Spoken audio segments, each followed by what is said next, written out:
Ba Christou Yabere. Ok. Yabere. Ba Christou Yabere. Yabere.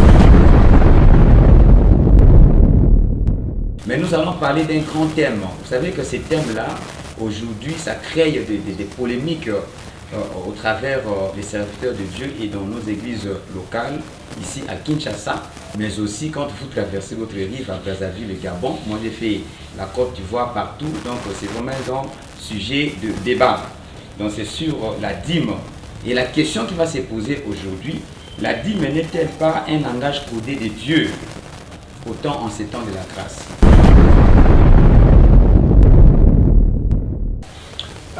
Je dirais que considérer que la dîme est une escroquerie, c'est vraiment très mal comprendre l'écriture.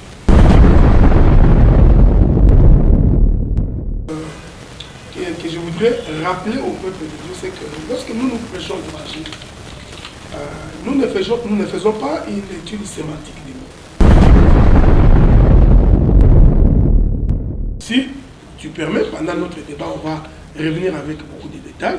Et je crois que j'expliquerai même que, même dans l'Ancien Testament, je suis rassuré que personne n'a donné la dîme dans sa plus stricte application.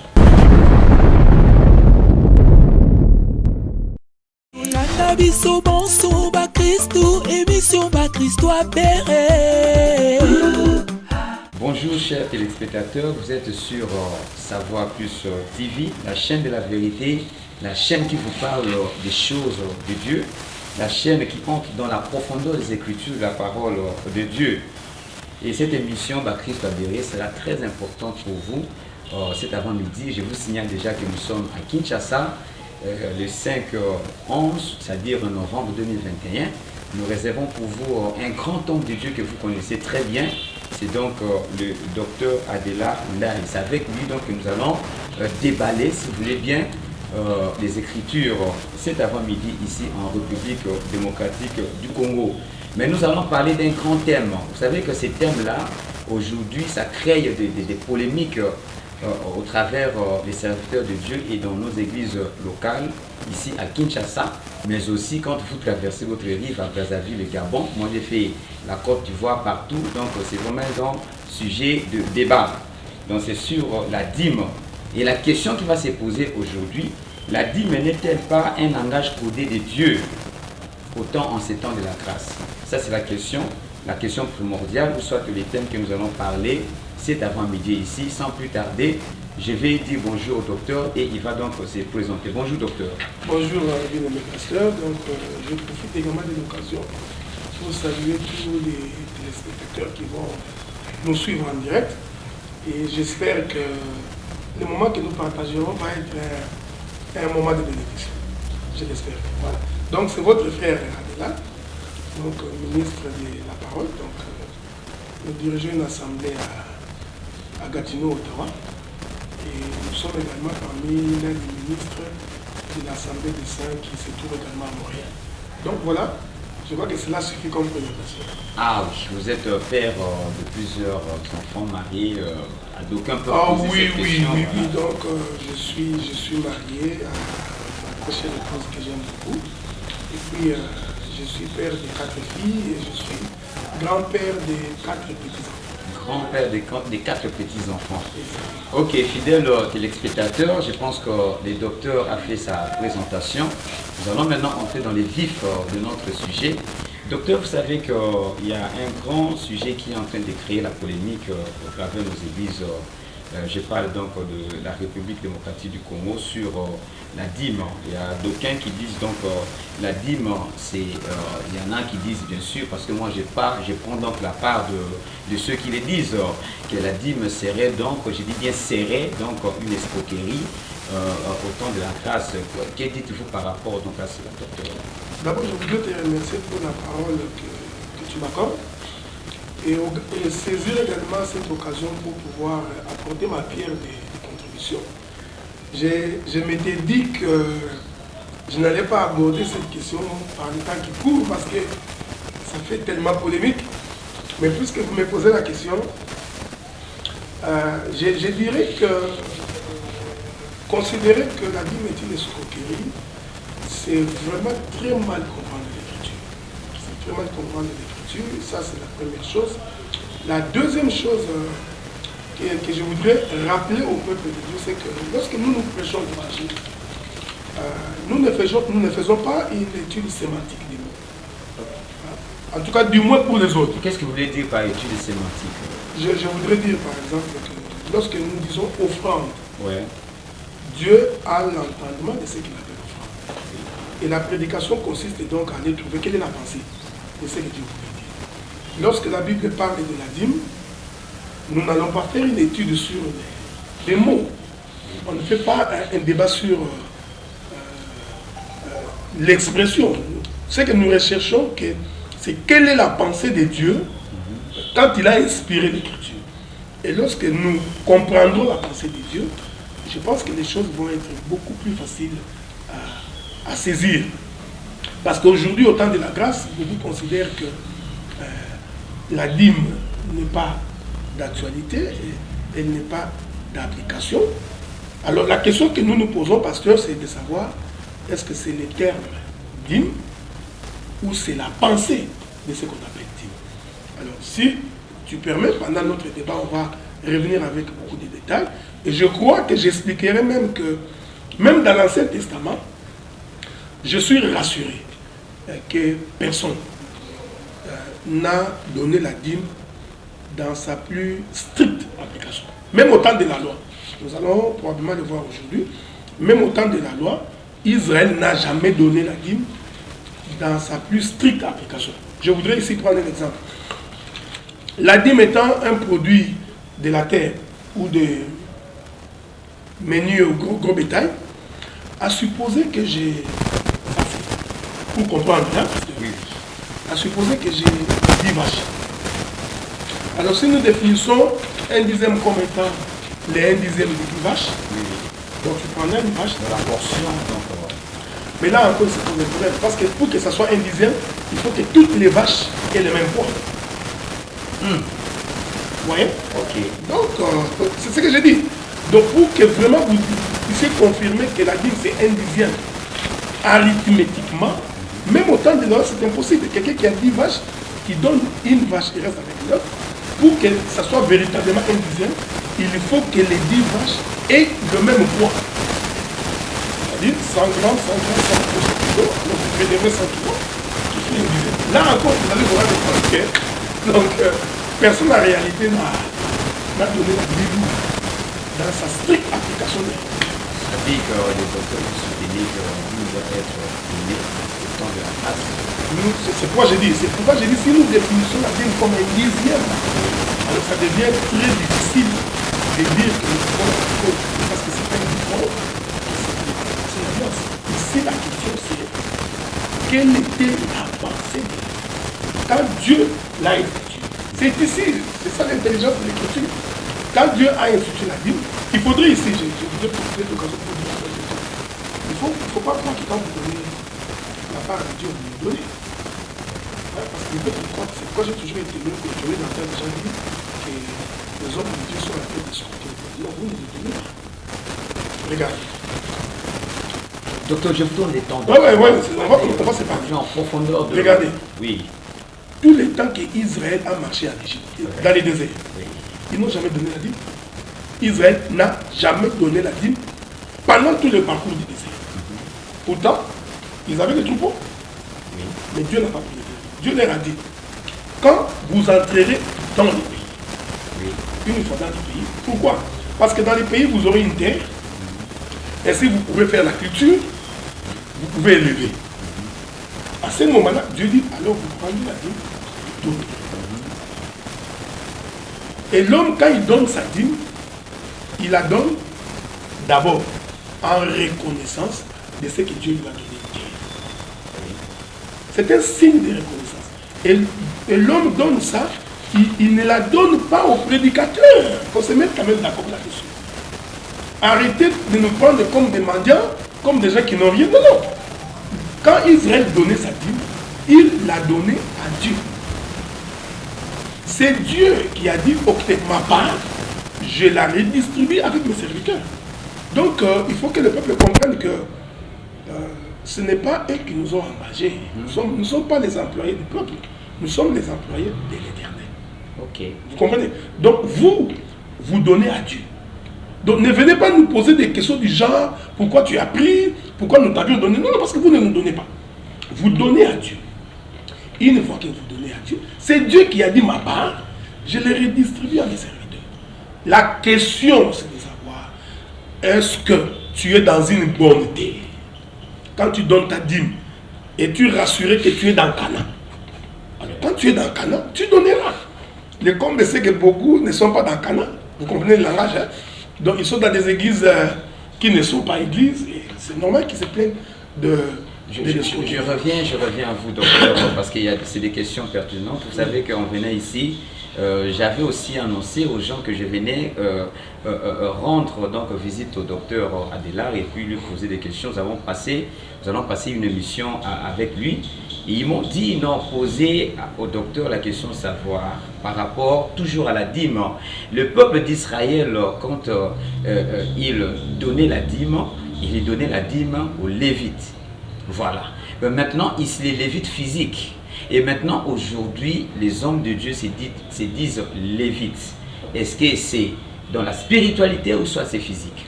Vous savez, je vais vous donner l'écriture. Hein. Oui, c'est Paul qui dit. Paul qui dit ici et là-bas. Hein, nous allons expliquer ici et là-bas qu'est-ce que ça veut dire. Commençons d'abord. Il faut bien définir la question de la dîme. Oui. Dieu a dit que la dîme, c'est ma part. Oui.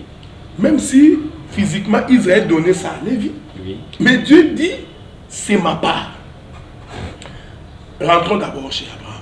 Commençons par là pour une meilleure compréhension. Vous savez quand Abraham a donné sa dîme, on peut lire ça? Oui, allons-y. On va essayer de lire ça. Et moi, j'ai toujours pensé que si on faisait un débat sur la proportion, oui, ça nous aiderait beaucoup. Mais malheureusement, les gens ne font pas les débats sur la proportion. Il faut les débats sur autre chose. Regardez. Ça, c'est Hébreu qui dit ça. Oui. La Bible dit, je suis dans Hébreu chapitre 7. Je vais commencer par le verset 1er. Okay. En effet, c'est Melchisedec, oui, roi de Salem, sacrificateur du Dieu très haut. C'est important de préciser qu'il était sacrificateur. Qui alla au devant d'Abraham lorsqu'il revenait de la défaite du roi, qu'il est béni. Et à qui Abraham donna la dîme de tout. Qu'on se mette d'accord. Ici, Paul ne dit pas que c'était un dixième. Même quand nous rentrons dans Genèse, quand Abraham a donné, l'écriture ne dit pas express verbus qu'il s'agit d'un dixième. Écoutez maintenant. Qui est d'abord roi de justice. Dans le premier verset, il est écrit qu'il est sacrificateur. Dans le deuxième verset, il est dit roi de justice, d'après la signification de son nom. Ensuite, roi de Salem, c'est-à-dire roi des pays. Quand Abraham donne sa dîme, il donne à un sacrificateur, à un Melchisedec, qui remplit deux fonctions. Il est à la fois sacrificateur, il est à la fois roi. Ceci est très important. Ici, Dieu n'a pas encore institué la dîme comme une loi avec Israël. Oui. C'est important. Il y a des gens qui disent que Abraham l'a donné une seule fois, mais parce qu'ils n'ont pas compris que l'écriture dit. Vous savez, frère, c'est pourquoi nous disons aux frères que, vous savez, l'écriture, ce n'est pas une compréhension du français. Hein. Quelqu'un dit, puisqu'il n'a donné qu'une seule fois la dîme d'Abraham, voilà pourquoi on ne peut pas donner ça plusieurs fois. Mais lisez la Bible. La Bible dit à qui Abraham a donné à Melchisedec. Et non, Melchisedec donna à Abraham le pain et le vin. Quand Melchisedec donne à Abraham le pain et le vin, Abraham prend sa dîme, il donne. Nous sommes prédicateurs de cet évangile que nous appelons l'évangile éternel. Nous savons que donner le pain, donner le vin, c'est la prédication. Parce que le pain, c'est la parole. Chaque fois que vous mangerez, c'est chaque fois que nous prêchons, prophétiquement, nous sommes en train de distribuer le pain. Donc même jusqu'à aujourd'hui, Melchisedec est en train de distribuer le pain. Chers téléspectateurs, je vous annonce que je m'entretiens cet avant-midi avec le docteur Adélard. Avec lui, nous sommes en train de parler de la question sur la dîme qui crée beaucoup de polémiques. Sans vous arracher la parole, docteur, je continue toujours à poser des questions parce que nous avons besoin d'éclairer la lanterne sur des petites choses parce que nous devons comprendre une bonne fois pour toutes. Jésus-Christ, quand il arrive et il entre, et il meurt sur la croix, il est ressuscité, il fait de nous un royaume des sacrificateurs. C'est là où je suis. Et comment nous qui sommes appelés enfants de Dieu sacrificateurs, comment les autres peuvent prélever la dîme auprès de ceux qui sont sacrificateurs, pourtant lui-même est sacrificateur. Merci beaucoup pour la question. Je pense que vous avez compris un peu. Oui, j'ai compris la question. Mais regardez, quand bien même que Dieu a fait de nous un royaume de sacrificateurs, prenons dans l'expression la plus simple. Oui. Sommes-nous tous prédicateurs? Non. Quand Dieu dit qu'il a fait de nous un royaume de sacrificateurs, c'est en fonction de la prière. Okay. Parce qu'à l'époque, c'est les sacrificateurs qui prenaient l'animal, qui allaient représenter le peuple, qui portaient la cendre vers les lieux très saints pour que Dieu accueille le peuple. Le peuple est resté dehors et il n'entrait pas. Alors la Bible dit quand Jésus est mort et que les rideaux du temple s'est déchiré, maintenant nous avons accès. Cette écriture qui dit que Dieu a fait de nous un royaume des sacrificateurs, c'est en fonction de la prière que nous adressons à Dieu. Aujourd'hui, pour prier, tu n'as pas besoin forcément de passer par moi pour que Dieu t'exauce. Okay? Donc il faudrait que le peuple essaie de ne pas mélanger les écritures. C'est très important cette précision-là. Donc, faire de nous un royaume des sacrificateurs, c'est en fonction de la prière. Remarquez, malgré cela, nous ne sommes pas tous sacrificateurs. Je vais prendre un exemple. Dans l'ancienne alliance, il n'y avait pas de sacrificatrices. Mais aujourd'hui, la sœur peut prier par elle-même, Dieu l'exauce. Mais au regard de tout ça, Dieu a quand même établi dans les sacerdoces actuels qu'il y ait des gens qui prêchent l'évangile. Tu vois. Et ces gens-là, il ne faut pas mélanger. Hein? C'est très important. Donc, faire de nous un royaume de sacrificateurs ne voudrait pas dire que nous sommes tous devenus prédicateurs, nous sommes tous devenus sacrificateurs. Ça, c'est un premier élément. Deuxième élément, c'est que je reviens sur cette question de la dîme qu'Abraham a donnée. Dans Melchisedec, il y avait la sacrificature et la royauté. La sacrificature et la royauté, c'est les chiffres 3 et les chiffres 4. Ce que je vais dire ici est très important. Parce que le roi, c'est le chiffre 4. La sacrificature, c'est le chiffre 3. Donc c'est Lévi et Juda. J'ai pensé, c'est très important. Quand Abraham donne sa dîme, il y a ces deux sacerdoces qui sont présents dans cette dîme. Il y avait la sacrificature qui est Lévi, qui est la dîme de Lévi. Il y avait la sacrificature royale. Ici, je voudrais essayer d'ajouter quelques éléments. Regardez. Ne pouvait manger le pain consacré que les Lévites. Mais nous verrons un jour David qui vient avec ses gens qui combat.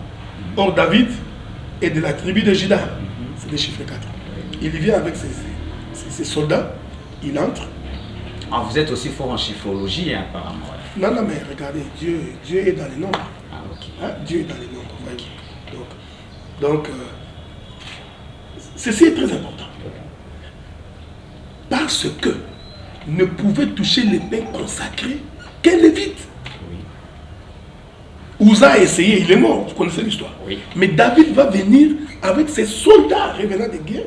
Il entre, il mange les pains consacrés. Premier élément. Deuxième élément. Quand Dieu a institué la sacrificature lévitique, les femmes ne chantaient pas. Ah, nous avons réservé aussi une question là-dessus. Hein. On va en parler. Les femmes ne chantaient pas. Parmi les musiciens, il n'y avait pas de femmes. Mais quand vous lisez le livre de, je crois, un chronique ou deux chroniques, je crois, vous allez vous rendre compte que lorsque l'arche venait de quitter la maison d'Obed-Édom pour rentrer, le frère David, qui est de la tribu de Juda, c'est pourquoi il faut se poser la question, qui n'est pas censé organiser les services lévitiques. Nous verrons le roi David organiser les Lévites. Il les classe. Et c'est David qui a introduit les sœurs pour chanter. Alors que ça n'existait pas. Alors que ça n'existait pas avant. Donc il n'y avait pas de femmes qui jouaient de la trompette en Israël. Mais avec David, il les fait entrer dans les services. Pourquoi je dis ces choses? Je les dis pour que les gens comprennent que même dans l'ombre, nous pouvions voir ces choses arriver. C'est pourquoi quand Abraham donne sa dîme, il la donne à ces deux sacrificatures. Lévi et la sacrificature royale. Ici, parce que j'ai entendu un de mes bien-aimés, en l'occurrence le docteur Roger Bouleli, oui. que nous saluons. Que nous saluons en passant. Donc, il est des assemblées des élus de Bruxelles. Voilà, nous les saluons. Je l'ai entendu dire que quand la Bible dit que il donna sa dîme à Lévi comme sacrificateur du Dieu très haut et au roi, il a essayé de mettre cette royauté avec Samuel. Non. Samuel est roi selon la loi. Oui. C'est très important cette précision. Okay. Donc même la dîme royale de Saoul, oui. Cette dîme-là, c'est la dîme de la loi. Okay. Pourquoi? Regardez, l'écriture est simple. Israël a demandé un roi. Ok? Et le roi qui lui a été donné, c'est Saoul. Et la Bible dit que ce n'était pas selon ça. Dieu ne voulait pas. Il dit à Samuel, en fait, ce peuple m'a rejeté. Et regardez, quand ils ont demandé le roi, ils ont dit ceci à Samuel. Ils ont dit, nous avons regardé les nations aux alentours. Et nous avions constaté que toutes les nations ont des rois. C'est pourquoi nous voulons avoir un roi comme les autres. Tu vois, Saoul est devenu roi, non par la volonté de Dieu. C'était par la pression.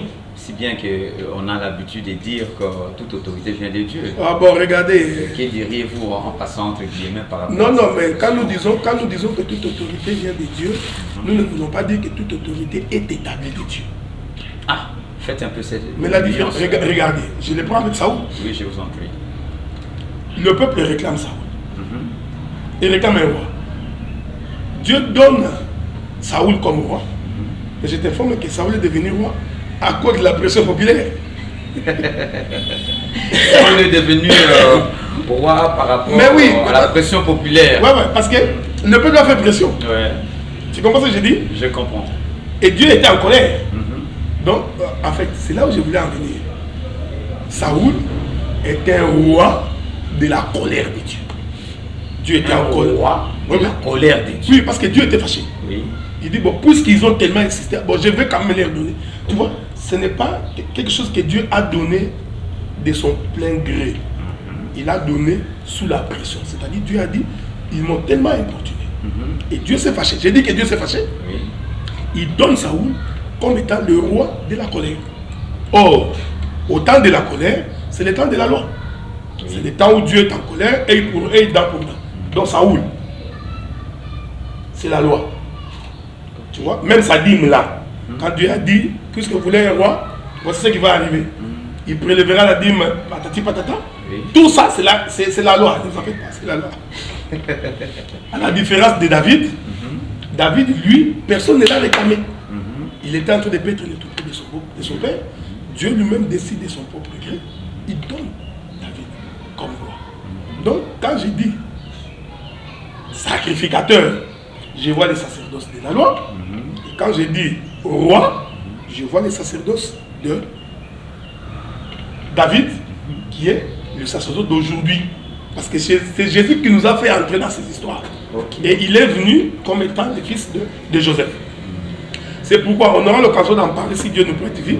C'est pourquoi quand tu lis les Matthieu, Marc, Luc et Jean, oui. À propos de la résurrection de Jésus, j'ai fait un débat là-dessus. Tu vas remarquer qu'il y en a deux de ces prédicateurs qui disent Jésus est ressuscité le 3e jour.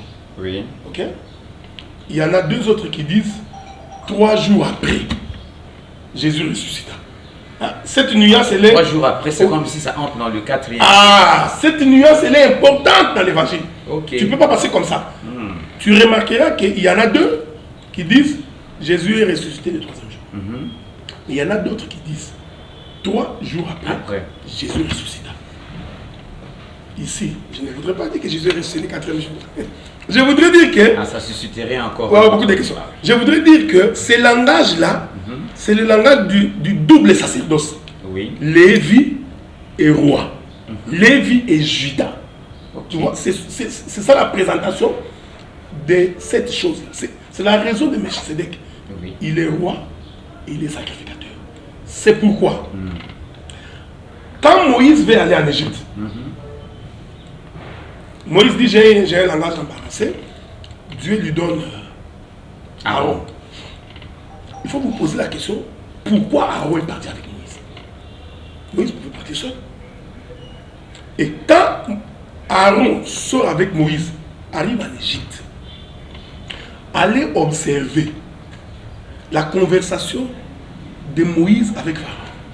Tu verras, on n'a pas le temps, tu verras que Moïse parlait à Aaron et Aaron exécutait. Amen. Hein? C'est important que les peuples comprennent que Moïse n'a jamais jeté les bâtons. Oh. Moïse avait ordonné à Aaron, c'est Aaron qui a jeté les bâtons.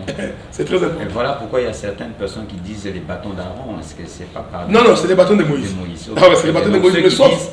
Ça va, ceux qui disent que les bâtons d'Aaron, comprenez que c'était les bâtons de Moïse. Non, c'est les bâtons de Moïse. Sauf que, oui. Parce qu'il y a une dimension prophétique ici. Oui. Quand ils arrivent devant Pharaon, oui. Moïse parle à Aaron. Je voudrais ici dire que, quand vous lisez bien ces textes, vous aurez l'impression que Moïse ne parlait pas à Pharaon. Oui. Chaque fois qu'il voulait exécuter quelque chose, il ordonnait à Aaron. Oui. Et Aaron exécutait. Maintenant, pour sortir de l'Égypte, il fallait qu'il y ait sacrifice dans chaque maison. Oui. Or, la sacrificature, c'est Aaron. Ok. Vous comprenez? C'était ça la raison d'Aaron. Vous sacrifierez dans chaque maison. Ici, j'explique la dîme de Lévi. Aaron va ordonner dans chaque maison tuer un animal. Donc, dans chaque maison, il y avait un sacrificateur. Donc, pour que nous parlions de la sacrificature, on a besoin d'Aaron, qui est le souverain sacrificateur. Prophétiquement, dans chaque maison, il y avait un sacrificateur qui tuait l'animal. Pendant ce temps, Moïse n'était pas là. Moïse attendait. Parce que Moïse, c'est aussi un autre sacerdoce. Mais quand ils sont prêts pour sortir, après la mort de l'agneau, c'est alors que Moïse passe devant. Oui. C'est comme ça que Deutéronome dit, Moïse était roi en Israël. Tu as vu? Donc, Aaron était sacrificateur, Moïse était roi. Parce que vous savez, c'est le roi qui conduit le peuple. Exactement. Ah, donc, voyez, donc la royauté, c'est pour conduire le peuple. Donc Moïse, quand il sort avec Israël, il n'est pas sorti comme sacrificateur. Non, pas comme fils de Lévi. C'était David. Donc c'était David qui dirigeait le peuple. Pourquoi j'ai fait toute cette gymnastique? Oui. C'est pour dire que il y a la dîme de la loi, il y a la dîme de la grâce. Okay. Ce qui nous tue aujourd'hui, qui crée la confusion, c'est parce qu'il y a des gens qui veulent que la dîme de la loi soit dans sa plus stricte application, comme au temps de la grâce. C'est là que nous disons non. Vous ne pouvez pas demander aujourd'hui que les gens donnent la dîme strictement comme étant au temps de la loi. Mais nous disons même au temps de la grâce. Je vous arrache un peu la parole, docteur. Vous savez, ce que vous dites est très intéressant. Et je pense que nos nombreux téléspectateurs sont en train de vous suivre. C'est vraiment très très intéressant parce que vous avez ajouté encore quelque chose, une valeur ajoutée plutôt, dans ce que peut-être les autres ne comprennent pas mieux. Je vais toujours aller dans la même pensée, donc ce que nous sommes en train de dire tout à l'heure là. Et que pensez-vous par rapport à ceux qui disent que Jésus est la dîme de la 3e année et que c'est cette dîme-là qui est Lévi et les orphelins? Vous allez aussi nous parler peut-être en bref des orphelins, le veuve, et qui sont ces gens-là plutôt qui devraient manger donc cette dîme qui était rejetée ou bien placée devant les portes à l'époque, donc au temps de la loi. Mais regardez, quand nous abordons l'écriture, oui. Toute écriture a sa pensée spirituelle. Amen. Et il a aussi sa pensée doctrinale. C'est très important. Donc, oui. Je profite de ces plateaux pour dire que nous sommes parmi les premiers, oui. En tout cas dans la diaspora. Je dis bien les premiers, Là, nous sommes dans les années 2006, 2007. Il faut retenir ça. Que nous avions abordé tous les aspects spirituels de la dîme. Ok. Hein? Nous avions expliqué la dîme d'Abraham, qu'est-ce que cela signifie. Ça, c'est la portée spirituelle. Oui. Hein? Il revient de la guerre, Oui. il prend sa dîme, donne à Melchisedec. C'est la marche du souverain sacrificateur. Ok. Qui nous a pris, qui nous a arraché entre les mains du diable, qui vient croiser Melchisedec, qui est l'image de Dieu. Il prend cette dîme-là. Cette dîme-là, spirituellement, il la prend, donne à Melchisedec. C'est aussi le peuple que nous sommes.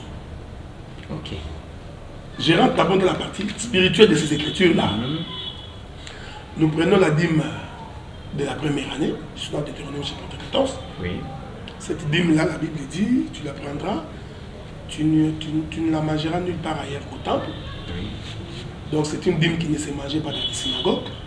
Tu l'amènes dans les temples.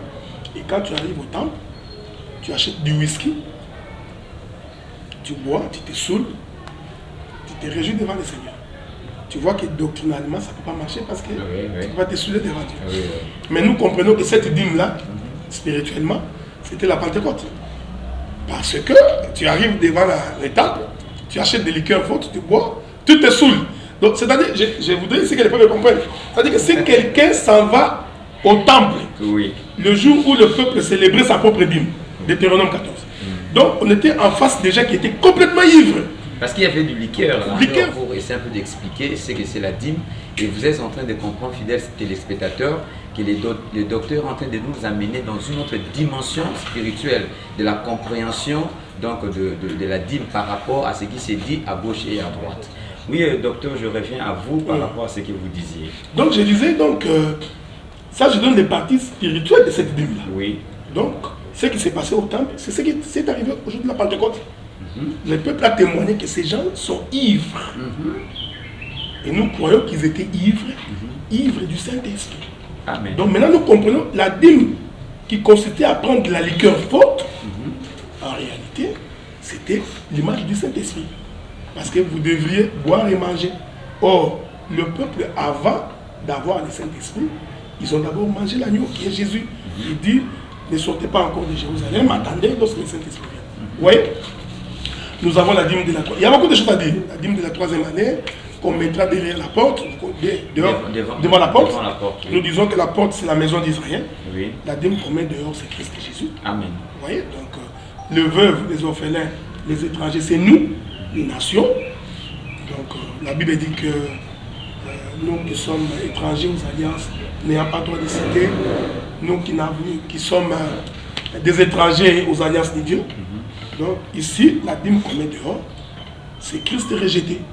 Il est venu chez les siens ne l'ayant pas reçu, ils l'ont jeté dehors. Vous voyez? Donc c'est Joseph, rejeté par ses frères.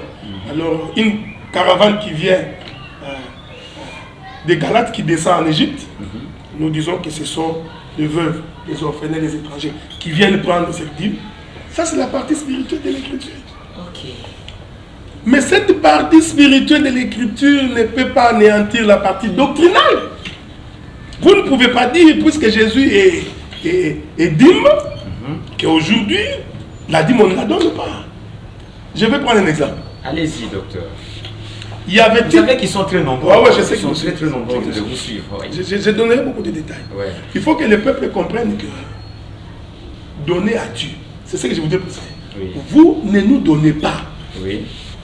Tu comprends ce que j'ai dit? Oui. Vous ne nous donnez pas, vous donnez à Dieu. Alors il faut que le peuple arrête de nous insulter. C'est une mauvaise prédication que de faire croire aux gens qui nous donnent. Mais nous savons aussi qu'il y a des voleurs. Oui. Hein? Ça, il faut le savoir. Je vais parler sur la pratique. Ouais. Nous allons parler donc de la pratique. Donc nous savons qu'il y a des voleurs. Je vais dire une chose. Est-ce que parce qu'il y a des faux pasteurs, c'est pour autant dire que la pastorat est une mauvaise chose? Non, non. Est-ce que parce qu'il y a des faux docteurs, c'est pour autant dire que les docteurs est une mauvaise chose? Il faudrait qu'on fasse très attention. On risque, comme on dit en québécois, jeter le bébé et l'eau du bain. Parce qu'il y a tellement de bévues. Alors vous voulez rejeter détruire ce qui est mauvais, mais en même temps, vous anéantissez ce qui est une bonne chose. Donc, ce que nous voulons dire ici, c'est que il faut que les peuples comprennent qu'ils ne nous donnent pas. Ils donnent à Dieu. La chose pour laquelle, probablement que je ferai un partage avec les autres, c'est sur la proportion. Est-ce que, regardez, soyons honnêtes, soyons sérieux. Oui. Même au temps de la loi, qui a donné la dîme? Je vous avais dit ça. Oui. J'ai un champ de maïs. J'ai 10 sacs de maïs. Ok? C'est pourquoi j'ai dit qu'il faut qu'on arrête ces débats-là. Ça ne sert à rien. J'ai 10 sacs de maïs. Bon, Israël veut donner sa dîme, il prend un sac de maïs, il donne. Il reste avec 9. Oui. Mais pour que le sac de maïs qu'il a donné soit véritablement un dixième, il faudrait que dans chaque sac de maïs, Si on trouve le même nombre de grains. Si c'est oui, et les grains aussi. Ah, ça c'est très important. Tu vois? Là, même pas les kilos. J'ai dit le même nombre de grains. C'est pourquoi nous disons que même Israël n'a pas donné la dîme. Dieu, en donnant la dîme, il savait que personne ne peut vivre la dîme. Mais ce que nous recherchons dans ces choses, c'est la pensée du Seigneur.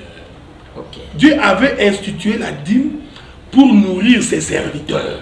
Ok.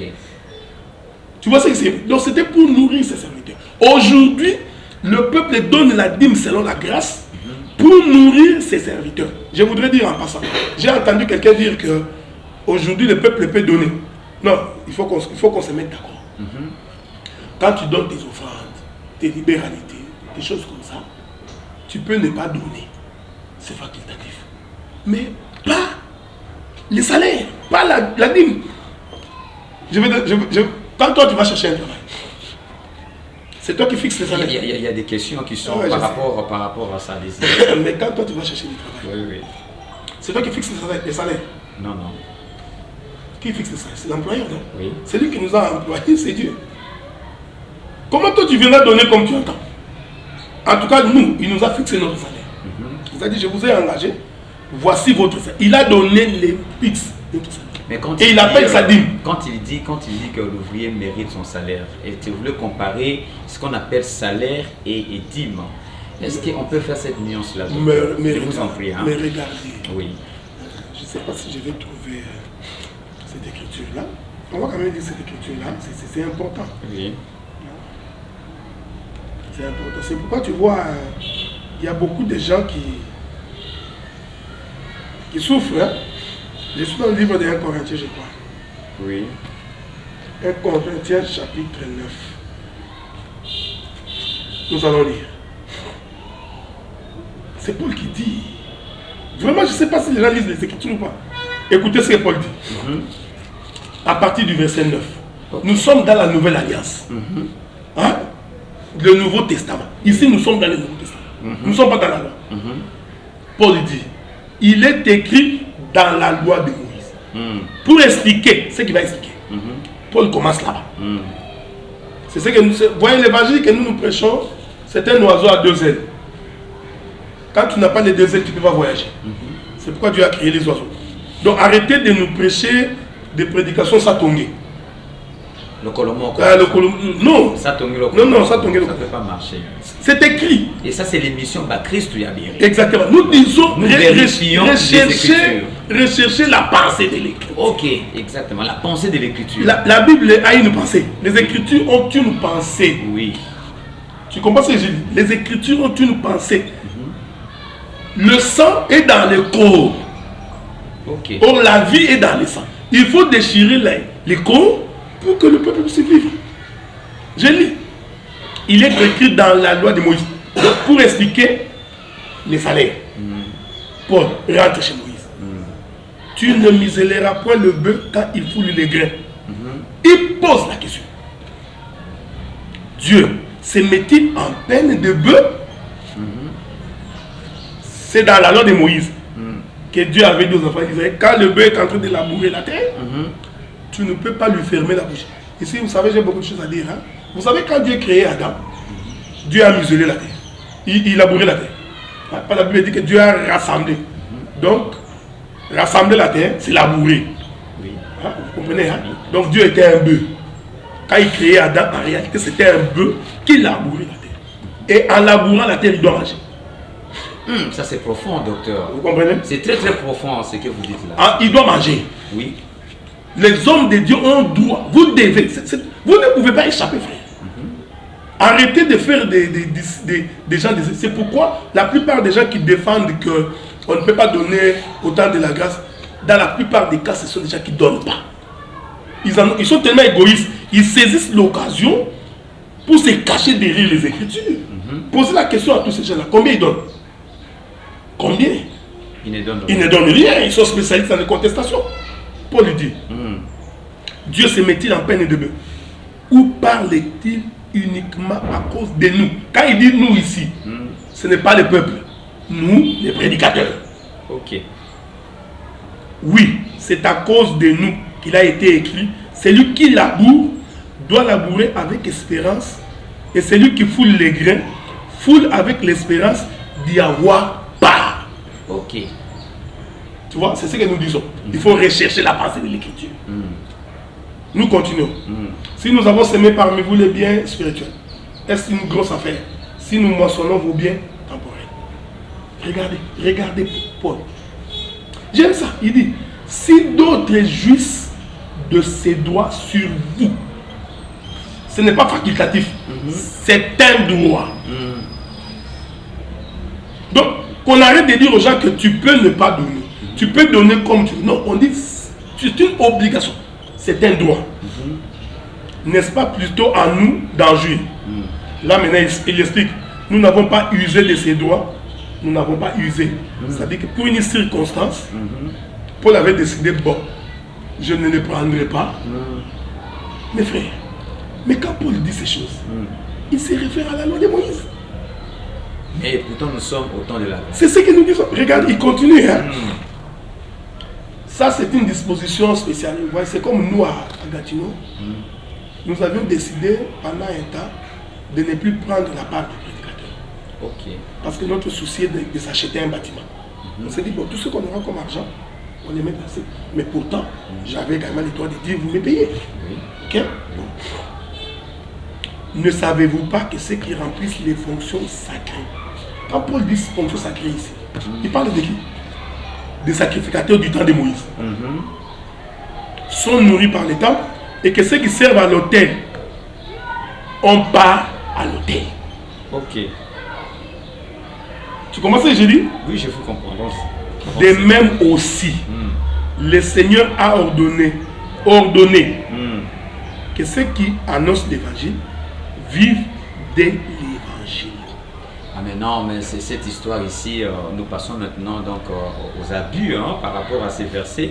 Peut-être que ce que nous sommes en train de voir aujourd'hui, et les gens sont en train d'abuser par rapport à ces versets. Donc je passe directement à la deuxième étape de l'émission. Et ce qui se passe aujourd'hui dans l'église actuelle. Je dois vous avouer que moi, j'ai déjà vu un serviteur de Dieu avec une liste des membres de son église qui travaillent. Et chaque fin du mois, et il est là. Donc, vous avez les noms des membres de l'église qui travaillent de janvier à décembre. Et puis, il pointe. C'est-à-dire que quand vous payez la dîme, il pointe, ok, très bien.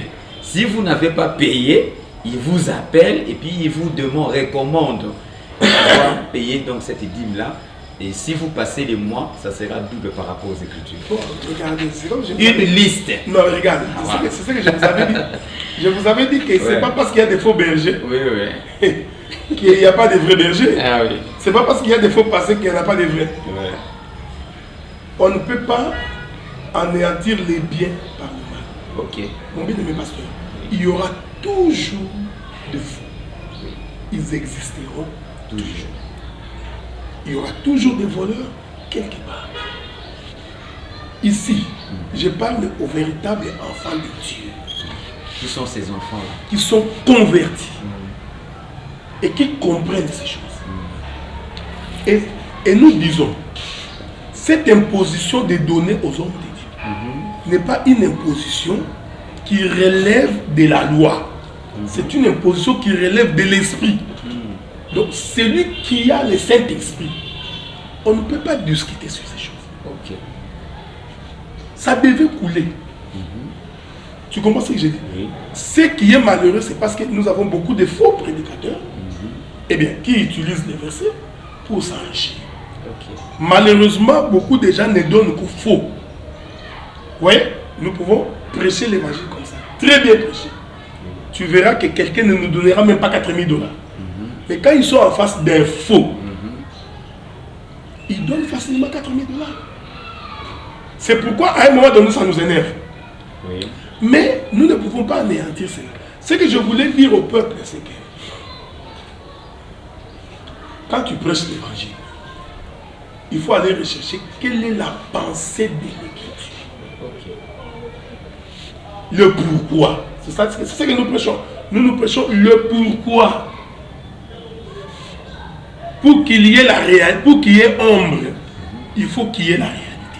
Si tu vois quelque chose dans l'ombre, sa réalité et se trouve aussi quelque part.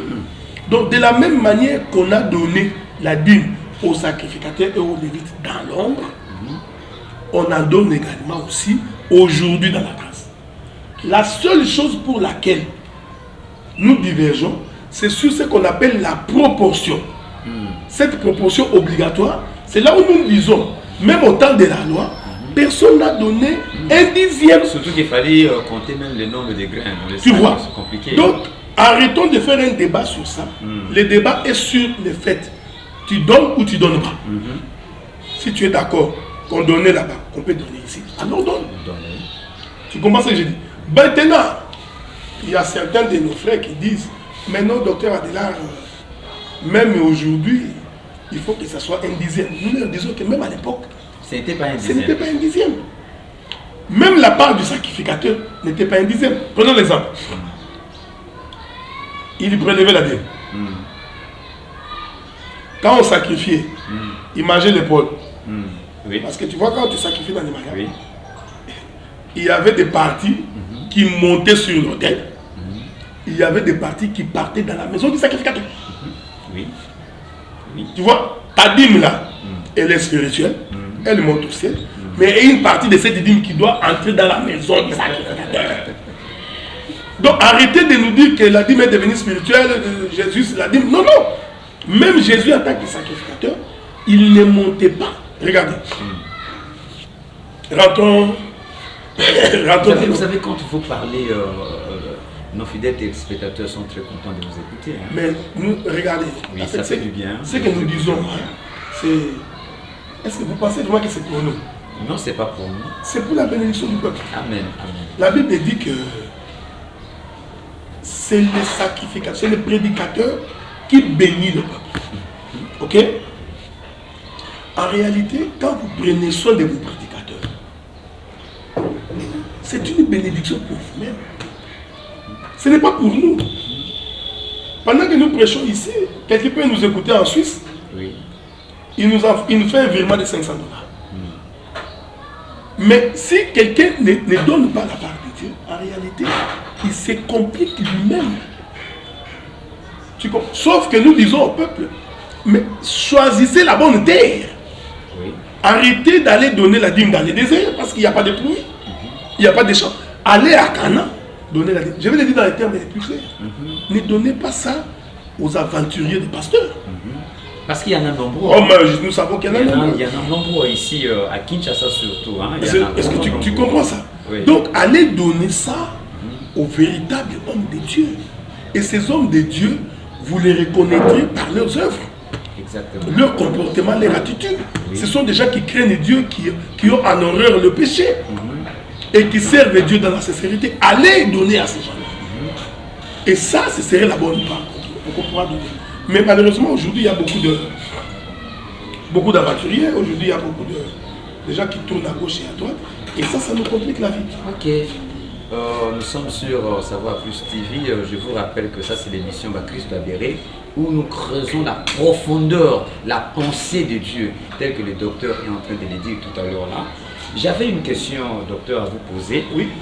Si bien qu'on n'a plus vraiment assez de temps là-dessus. Vous avez parlé de la femme. Quand on était en train de parler au début, il y a une question qui me vient à l'esprit, mais c'est la question qui se pose ici à gauche, ici et là. La femme ne peut pas enseigner selon l'instruction de Paul. Ça, vous êtes d'accord avec moi? Okay. Mais face à la modération au sein des assemblées des saints, peut-elle faire cet office? Je ne parle pas de la modération, je ne parle pas de l'enseignement. Bon, je crois que le Essayez un terme... peu d'éclairer le peuple de Dieu parce que nous avons besoin d'en savoir plus par rapport à... Non, mais je crois que bon, le terme modération, c'est un terme que je n'aime pas beaucoup. Vous préférez quel terme? Gouverner. Gouverner. Je repose alors ma question. Si la femme ne peut pas enseigner, selon les instructions de Paul, dans les ensembles des saints, alors, face à la gouvernance, hein, je peux dire ça, au sein des ensembles des saints, peut-elle faire cet office? Non, elle ne peut pas. Elle ne peut pas parce que gouverner, c'est un don qui relève du ministère. Je vais prendre un exemple concret. Avant de vous laisser avancer, j'aimerais qu'on fasse un peu une différence entre une modération et une gouvernance. Bon, est-ce que la modération, ce n'est pas présider? Bon, la gouvernance, ce n'est pas gérer. On n'a pas donné la gestion de l'église à la femme, mais plutôt on a donné la présidence. C'est pour un moment. Voilà. Tu sais. Je reviens à vous, docteur, sur la différence dont je faisais entre la modération, présider, gouverner. Voilà. Bon, regardez, mon bien aimé. Interpréter. On va y arriver. Regardez. Évitons le terme modéré parce que je crois que c'est un terme qui a été créé par les groupes de prière. Okay? Oui. Celui qu'on dit qui modère, en réalité, il dirige l'équipe. Ok. Donc, dans des termes les plus simples, c'est les dons de gouverner. Ok. Ok. Maintenant, pour comprendre ces choses, j'ai toujours dit, il faut rentrer dans l'ombre. Je voudrais prendre, parce que celui qui gouverne, il dirige. Oui. Il ordonne. Oui. Il a le bâton du commandant. Oui. Alors révisitez l'ombre. Qui dit l'ombre? L'ombre dit que les dons de gouverner est donné aux Lévites et aux hommes. C'est très important. Je vais prendre une dimension élevée. Allez-y, montez. Et c'est là, regardez. Qu'est-ce nous dit le livre d'Éphésiens? Je vais lire l'écriture dans le livre d'Éphésiens.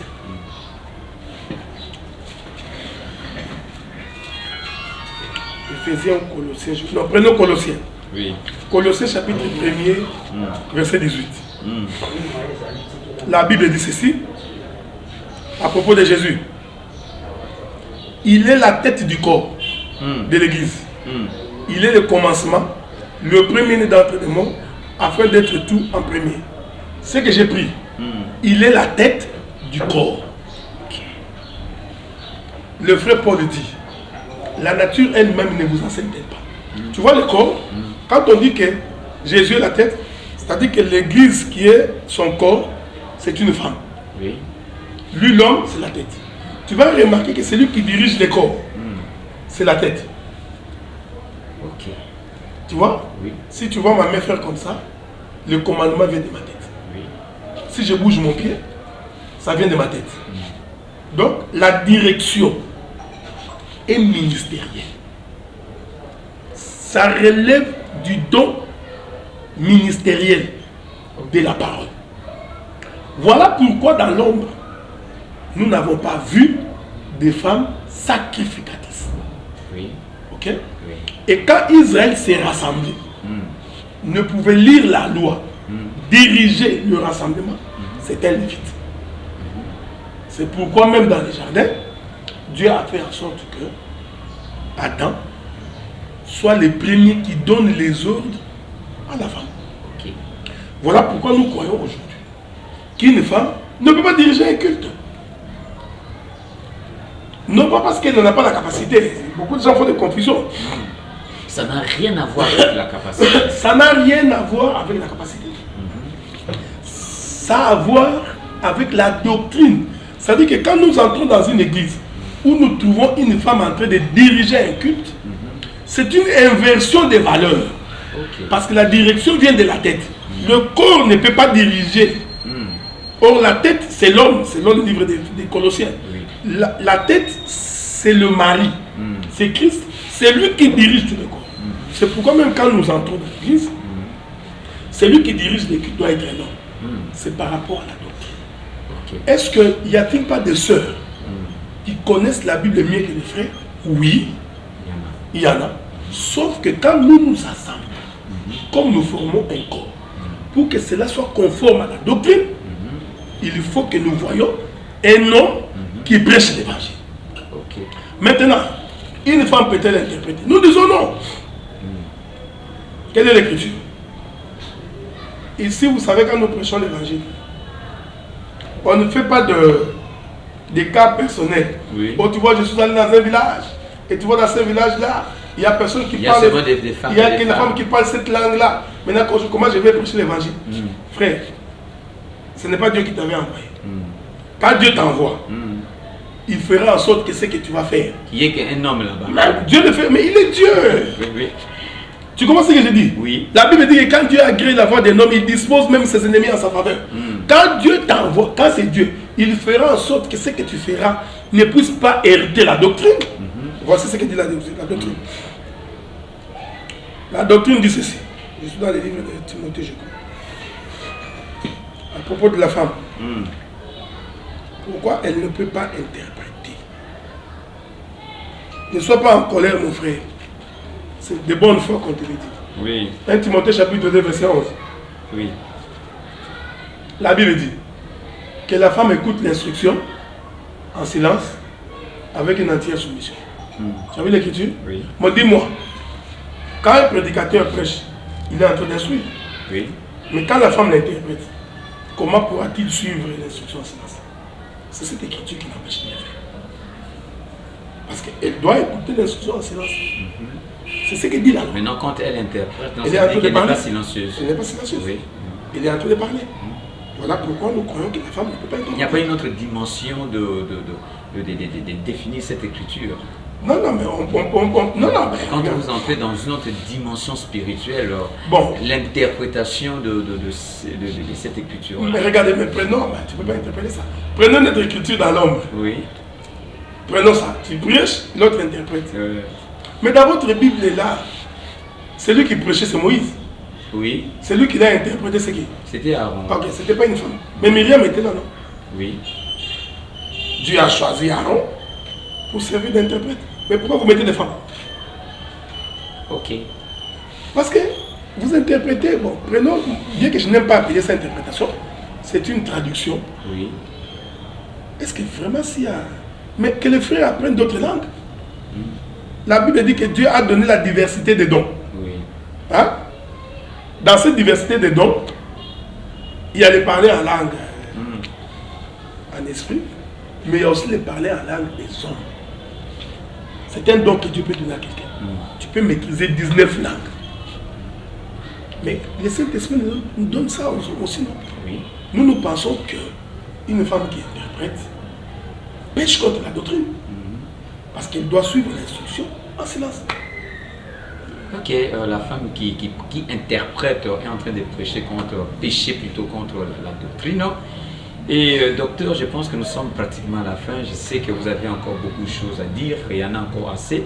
Nous avons senti vraiment que nous vous avons arraché de bonnes choses dans votre langue, dans votre bouche. Et nous allons encore, si Dieu voudra, organiser encore d'autres émissions avec vous, parce que nous avons trouvé que ce que vous avez parlé aujourd'hui était... vous avez vraiment parlé de beaucoup de grandes, de bonnes choses et puis des choses tellement spirituelles. Et il y aura, beaucoup auront même du mal pour interpréter. Donc nous allons encore vous inviter prochainement afin que nous puissions parler encore de certaines choses. Je sais qu'il y en a encore beaucoup parce que nous avons senti cela en vous. Je ne sais pas si vous avez un dernier mot par rapport à ce que nous avons dit aujourd'hui avant que nous puissions nous séparer. Ok, je voudrais juste saisir cette occasion. D'abord pour dire aux gens que il faudrait éviter d'être fanatique des hommes. Il faut toujours que nous soyons fanatiques de la parole. Ça, c'est un premier élément. Deuxième élément, c'est que nous demandons au peuple que conformément à la pensée de l'Écriture, il faut qu'ils soutiennent leurs serviteurs, leurs prédicateurs. C'est une loi de Dieu. Ce n'est pas facultatif. C'est une obligation de la parole du Seigneur de le faire. Maintenant, les gens qui nous ont posé la question, vous nous avez posé, venant du peuple, sur la dîme. je crois que notre langage a été aussi clair. Ce que nous voulons dire ici, c'est que même au temps de la loi, personne n'a donné la dîme dans toute sa longueur. J'ai dit personne. C'est pourquoi la Bible parle de l'unité de mesure. Parce que si c'était question de 1/10, véritablement 1/10, Dieu n'aurait pas mis l'unité de mesure. Parce qu'il avait compris que si c'est vraiment 1/10, regardez, comment tu donnerais la dîme de légumes? Dis-moi, tu fais ton champ, tu récoltes les légumes, dis-moi comment tu donneras les 1/10 des légumes. Tu seras obligé de faire des paquets de 10 ou de 100, tu prends un paquet. Même le paquet que tu as pris n'est pas les 1/10 de tout le reste. Les feuillages. Voilà. Donc, tu vois, c'est compliqué. C'est pourquoi Dieu parle de l'unité de mesure dans la loi. Aujourd'hui, la dîme se donne aussi, mais elle ne se donne pas comme au temps de la loi. C'est ce que nous voulons dire au peuple. Donc, ce que Paul appelle les salaires.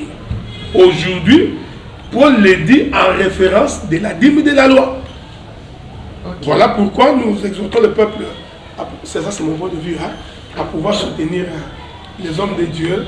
Mais nous savons qu'il y a des faux, nous savons qu'il y a des mauvais, nous savons qu'il y a des voleurs, nous savons qu'il y a beaucoup de prophètes qui sont des féticheurs, qui réclament l'offrande de ceci, l'offrande de cela, l'offrande de ceci. Ce qui est très malheureux.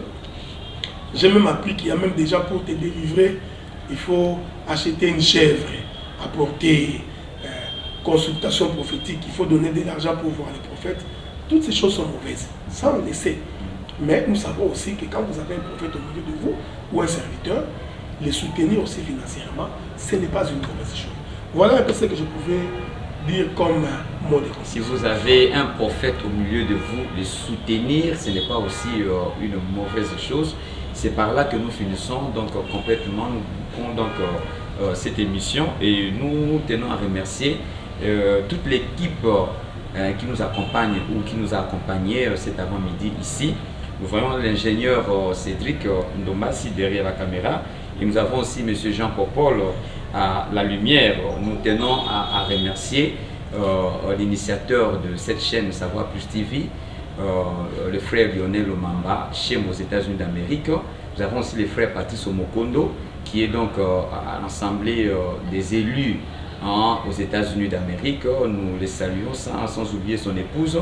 Et nous avons aussi la sœur Plamedi, Catherine Chembo, aussi aux États-Unis d'Amérique, sans oublier son mari Joseph Baka. Et nous vous saluons tous partout dans le monde où vous aurez l'opportunité de suivre cette émission. C'était à bâton rompu avec le docteur Adélard Ndaye.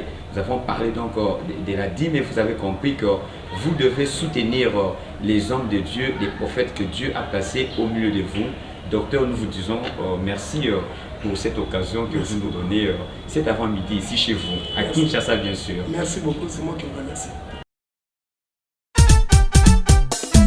Ba Christou Yabere, ok, Yabere, Ba Christou Yabere, Yabere. Olanda biso bonso Ba Christou, émission Ba Christou Yabere. Et salami mo bakosi ya lilo baba ya koko sabisote. Voilà. Toko sami solo mingi penza. Pambate moto azala kiliboso na bisote.